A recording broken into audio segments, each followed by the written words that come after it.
एक बात ध्यान रखना, इंतजार जीवन में बहुत बुरा हुआ करता है। उस रात सारी रात नहीं सोया, अब मरना है, अब मरना है।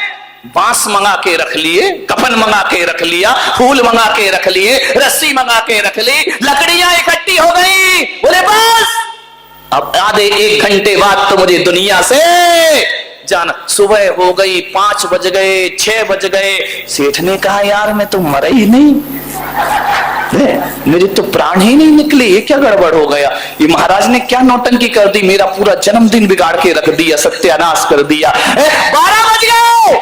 सेठ ने कहा यार आज तो 7 दिन भी हो गए, अभी तक मैं मरा ही नहीं। महाराज ने 7 दिन कहा था, आज तो 8वां दिन है। दौड़ा आया मेरे पास, मैंने कहा और सेठ जी क्या हाल है? मैंने कहा जिंदा हो या मर गए हो? बोले महाराज आप भी झूठ बोलते हो। मैंने कहा क्या हुआ? बोले आपने कहा था कि तू 7 दिन में मर जाएगा। मैं तो मरा ही नहीं, मैं तो जिंदा हूं, कोई भूत बन के नहीं आया हो।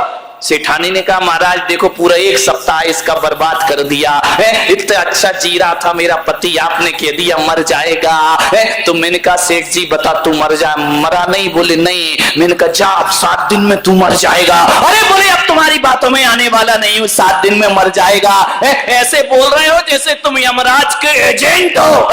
मैंने कहा एजेंट तो नहीं हूं, लेकिन मैं कह रहा हूं तू 7 दिन में मर जाएगा। मैंने कहा सेठ इधर आ, एक बात बता, तूने 7 दिन का जीवन कैसा जिया?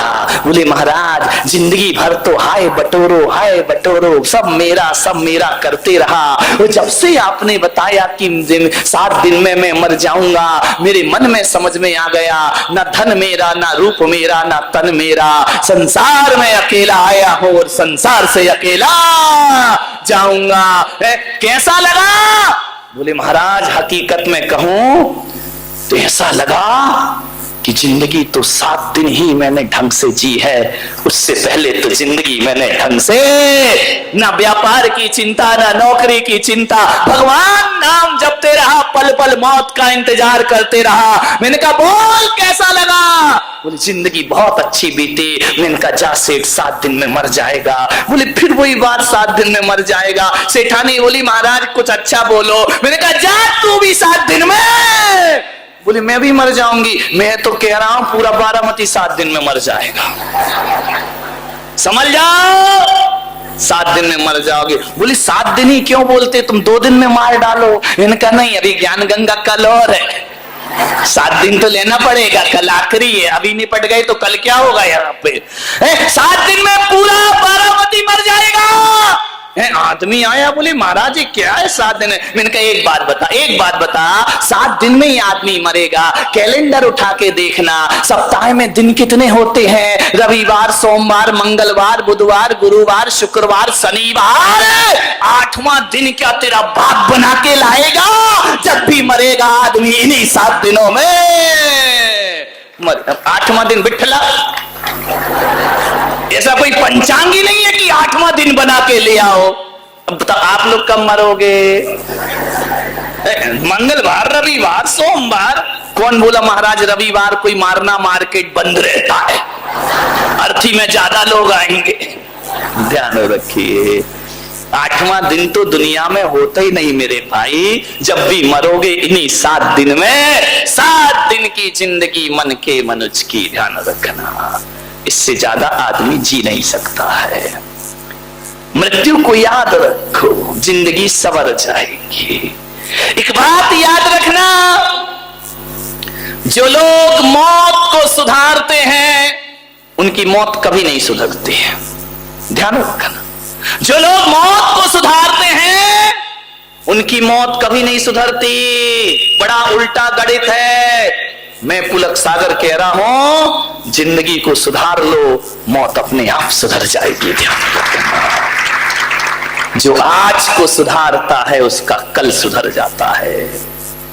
आदमी जिंदगी अच्छे से जीता है तो मौत अच्छे से होती है, और गलत तरीके से जिंदगी जियोगे तो मौत बड़ी भयानक होगी। ध्यान रखना, मान्यवर आज को सुधारो, अभी को सुधारो। जन्म बीत चुका, मृत्यु बाकी है। जन्म तो हो गया हमारा, जन्म बीत चुका है, मृत्यु बाकी है। अरे नादान आदमी, जो बीत गया उसकी खुशियां मत मना, जो आने वाली है उसका स्वागत करने के लिए तैयार खड़ा रहे जिंदगी में। मान्यवर, जिंदगी से प्यार करूं तो उम्र कम हो जाती है, जिंदगी से प्यार करूं तो उम्र कम हो जाती है, और जिंदगी से प्यार ना करूं तो वह मुझसे खफा हो जाती है। ध्यान रख, करे क्या ये आदमी? अभी टाइम है 7 दिन में, अच्छा जाने दे, चिट्ठी आने वाली। विचार करना है आपको, सोचना है, कुछ मिले या ना मिले मौत जरूर मिलेगी। आपसे मेरा निवेदन है बड़ी विनम्रता के साथ कि पढ़ लिख के डिग्री पाओ या ना पाओ, गीता पढ़ो या ना पढ़ो, समय सार पढ़ो या ना पढ़ो, रामायण पढ़ो या ना पढ़ो, ध्यान रखना, कोई ग्रंथ पढ़ सको या ना पढ़ सको, लेकिन आज एक ग्रंथ में पुलक सागर तुम्हें दे रहा हूं, घर में ले जाके जरूर पढ़ना, निःशुल्क दे रहा हूं, कोई पैसा नहीं, कोई रेट कम नहीं, एक ग्रंथ दे रहा हूं, वो जरूर पढ़ना। वो ग्रंथ ना रामायण है, ना कुरान है, ना वेद है, ना बाइबल है, वो ग्रंथ यदि कोई है तो मृत्यु का शास्त्र है जो मैं तुम्हें प्रदान कर रहा हूं। मृत्यु का शास्त्र जरूर पढ़ो। 2 चीज हमेशा याद रखना, एक अपने परमात्मा को और एक अपनी मौत को कभी जिंदगी में भूलना मत, ध्यान रखे। इन 2 को जो भूलता है उसकी जिंदगी बहक जाया करती है। मृत्यु को याद रखो और एक अपने भगवान को याद रखो, ये 2 ही जीवन के परम सत्य हुआ करते हैं। ध्यान रखना, खुदा सत्य है या नहीं मुझे नहीं मालूम, राम सत्य है या नहीं मुझे नहीं मालूम, महावीर सत्य है या नहीं मुझे नहीं मालूम, लेकिन मृत्यु सत्य है, इसका ज्ञान हर व्यक्ति को होना चाहिए। बच ना सकोगे, कहां जाओगे मौत से भाग के? कोई स्थान है? नहीं हो तो बता भाई, बारामती में कोई जगह है ऐसी जहां जवाहर सेठ कॉलेज में कोई जगह हो जहां हम छिप जाए जाके मृत्यु से बचने का? शांति सेठ नया शोरूम बन रहा है, एक आध रूम ऐसा बनाओ जहां कोई अंदर नहीं जा सके। ध्यान रखिए, कोई खंडर नहीं, कोई एकांत स्थान नहीं, कोई ऐसी गुफा नहीं जहां तुम छिप जाओ और मौत ना आ सके। मुझे याद आ रही है एक बात, एक राजा के घर महल में यमराज का प्रवेश हुआ, और जैसे ही यमराज राजमहल के अंदर प्रवेश करते हैं कि झरोखे में 2 कबूतर बैठे रहते हैं।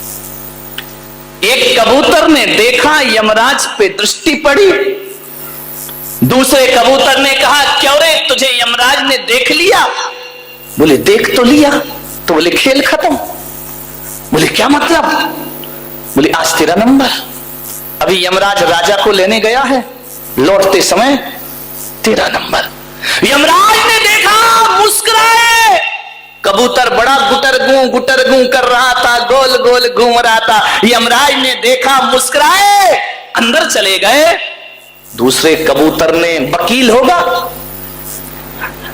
आजकल कबूतरों में भी वकील हो गए, उल्टी सीधी सलाह दे, घर फूक तमाशा देखे। भगवान वकीलों से, डॉक्टरों से, वो ज्योतिषियों से पीछा छुड़ाए। ध्यान रखना, वकील होगा, सलाह देने वाले बहुत हैं। 2-4 वकील तो मेरे कमरे में रोज आते, महाराज ये बोलना, महाराज मैंने कहा तू लिख के दे दे, मैं बोल दूंगा। ध्यान रखिए, अपनी भड़ास महाराज से निकलवाना चाहते हैं, करें क्या? विचार करें।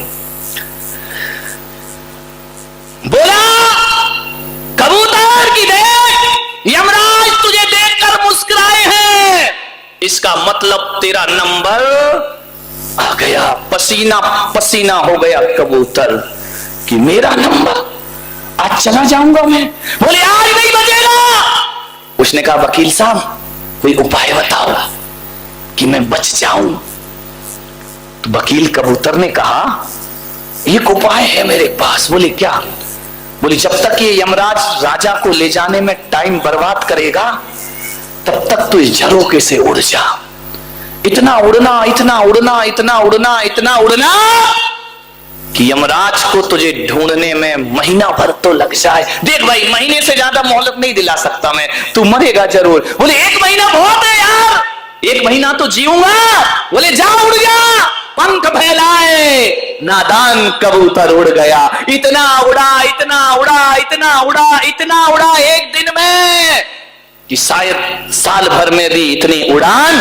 भाग रहा है, पसीने में लथपथ है, यमराज ना देख पाए, भागते गया, भागते गया, बहुत दूर जंगलों में जाके एक पेड़ के ऊपर बैठ गया।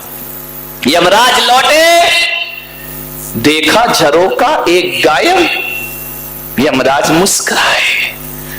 कबूतर ने पूछा, जो वकील बैठा था उसने पूछा कि यमराज, जब आप महल के अंदर गए तो झरोका देख के मुस्कुराए, लौटे तो मुस्कुराए, इस मुस्कुराहट का राज क्या है?